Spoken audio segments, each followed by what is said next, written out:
Hello, everybody. This is Zay Talks. I am your host, Isaiah Johnson. I'm an English major. I played a lot of years of football, 15 years of football, and I've been a Cowboys fan for a lot of those years. 16 years I've been a Cowboys fan. And that is why I'm so passionate about my team.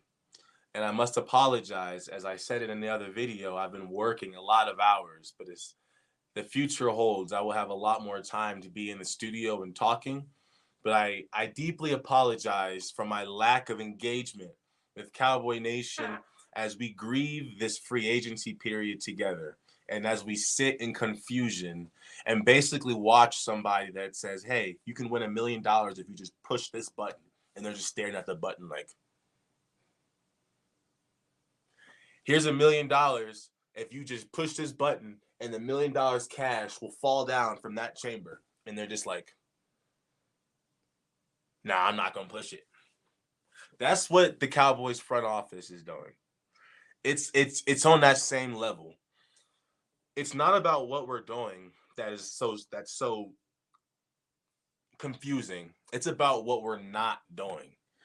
How, right? It's about what we're not doing in correlation to what we said. I'm not gonna go and talk about the words all in because I never really bought that to begin with. What I want to talk about is when Jerry and Steven talk about their analysis of the football team. What's the main thing they always were saying? And this team needs to get better at stopping the run, and we need to get better at running the football.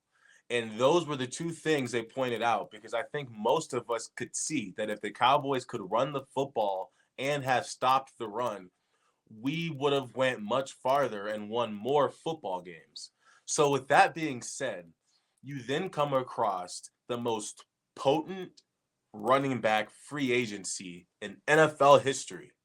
NFL history. You come across a free agency period where you got guys like Chris Jones, Eric Armstead. You got Hankins that was still technically on your team, but he was a free agent. You got these guys and they're out here to be signed. And you don't go after Derrick Henry. You don't go after Saquon Barkley. You don't go after Austin Eckler. You don't pay chump change for Zach Moss. You don't go after Joe Mixon. You don't go after Aaron Jones. You let Tony Pollard go. Then on the flip side, you let Jonathan Hankins leave. And you let Armstrong leave. And you let Fowler leave. These are players that we didn't even swing and miss. We just sat at the plate and watched the ball. That's what we did the whole free agency. Dallas sat there and just struck out looking. The whole free agency. They weren't even balls. They struck out looking. You have, first off, Tony Pollard left.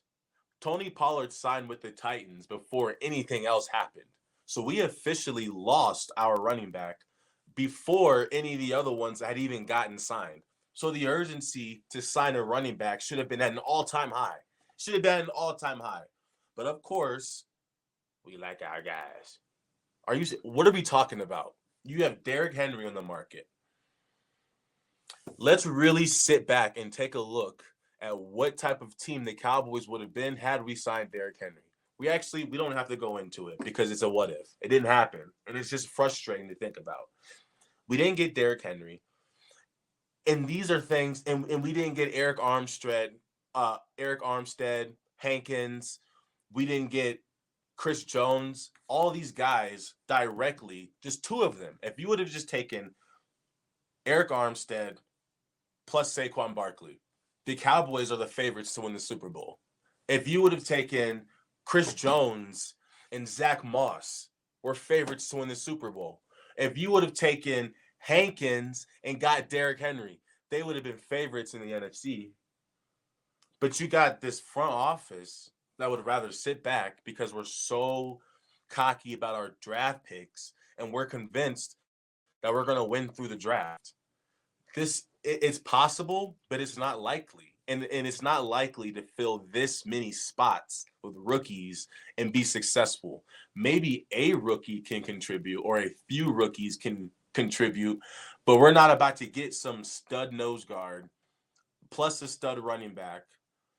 I didn't even get into our offensive line, plus a stud tackle and a stud center and another stud pass rusher to come off the bench and still be as effective as we just were in the past. So that leads me to the point where I got to say, hey, look, to prepare for this, we just got to sit back and pretend it's like one of those years back in the day when Romo would get hurt. Like, hey, this is a throwaway season. This is a throwaway season. Barring some big trade in the middle of the season, this is a throwaway season in my mind. Because if for me to sit and think that on the trajectory that we're on, if we don't make a big trade and we just go draft, I don't see how this team that wasn't able to get it done last year is going to go out this next year and do it. Micah can only get so much better. CD can get a little better, but only so much better. Dak played lights out most of the year and still resorted to the same thing at the end. So that, again, is not going to matter next year until February, January. Like, how does it happen? Like, actually, how does it actually happen? How does Philadelphia, after adding Saquon Barkley, not become better than us? I hate to be that guy, but I don't see it. So I ain't going to lie. It's hard. It's hard. As a Cowboys fan, it's hard because for the past 5 years, yes, we're called delusional. And people will say that, every year we say we're going to win the Super Bowl. But no matter how bad they don't want to admit this, we usually have a reason to believe that we're going to get to a Super Bowl. We have a good enough roster to believe, like, hey, if XYZ and ABC, we should be able to win. But then what happens is AB doesn't C and XY doesn't Z, and it happens at the worst times. And I don't know how to feel about it anymore at this point because I'm pretty burnt out. I'm pretty burnt out with this team. Last year really did a number on me. It really did a number on me. And the reason I know it did a number on me is I wasn't even upset during that playoff game. It was so bad that I was like, how can I be upset and I don't even play for the team? Imagine how those guys feel. Like, let me just be happy that I'm not on that football team right now. That's how bad that was. That's how unfortunate and terrible timed that playoff loss was. So moving forward, you see that. And it's like, look, if you want to get rid of Dak, and that's the whole reason that you're not extending him to go sign more free agents, if you're wanting to get rid of Dak, go ahead and get rid of him. Why are we wasting everyone's time? Jerry's too old for this. I feel like I'm too old for this. I feel like I've been waiting too long. So how can he just sit back and be like, Derrick Henry? Nah, we don't need him. Imagine this offense with Derrick Henry. Nah, we don't need him. What are we talking about here? Is he really trying to win? I think it's time. I think it's really time for us fans to start talking about not going to the games. I haven't even been to a home game. So it's not like me saying that I'm not going to buy a home ticket is going to change the bottom line for Jerry, but the fans, man, for us to really go out this free agency and sit back and be the only team who didn't sign anybody on the first 2 days. We were the only team to do that. Like, how is the most popular team, the most talked about team who lost in the first round, the first time ever a second seed is lost to the 7th seed, by the way? That's the first time ever in NFL history the 2 seed lost to the 7th seed in the first round like that. How does that happen? And we sit back in free agency and do nothing. That's just like an owner. I feel like he literally does not care. So why should we sit here and invest and put our emotion into this for him to sit back and not try? Effort is everything. If we would have heard stories that we tried to get Derrick Henry, but he denied, or that we tried to get Saquon, but he denied, we would have a much different outlook on this whole situation.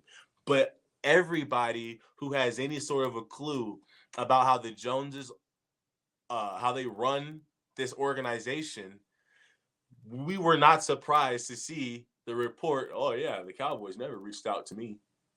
I bought a house in Texas. I live in Texas. It would have been awesome to be there, but they never reached out. This was the most predictable thing of the whole situation, was that these guys are going to reach out and be like, yeah, we never heard from the Cowboys. They never reached out to us. I don't know what we're going to do. It's going to be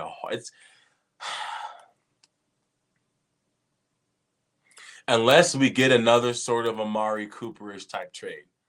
Maybe we go get Stephon, something like that. But if we don't, man,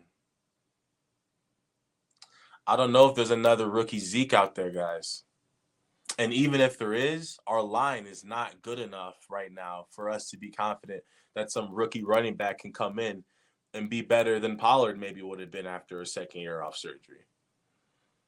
So we'll see what happens. I hate to be a Debbie Downer, but man, I don't think that I can really down us fans any more than we are already. I think we all are at a point where we're looking in the mirror and we're putting clown makeup on ourselves and we're just laughing together. It's a circus. I think every Cowboy fan has got a clown mask on mentally. As soon as we hear the name of our team, a clown mask just mentally covers our face, and we just have no shame about it because we're just like, yep, that's us. We're the clowns. All 31 teams signed somebody other than us. I mean, obviously we won enough playoff games or something. Oh, no, we didn't. We got knocked out first round and have done nothing. Unbelievable. Unbelievable.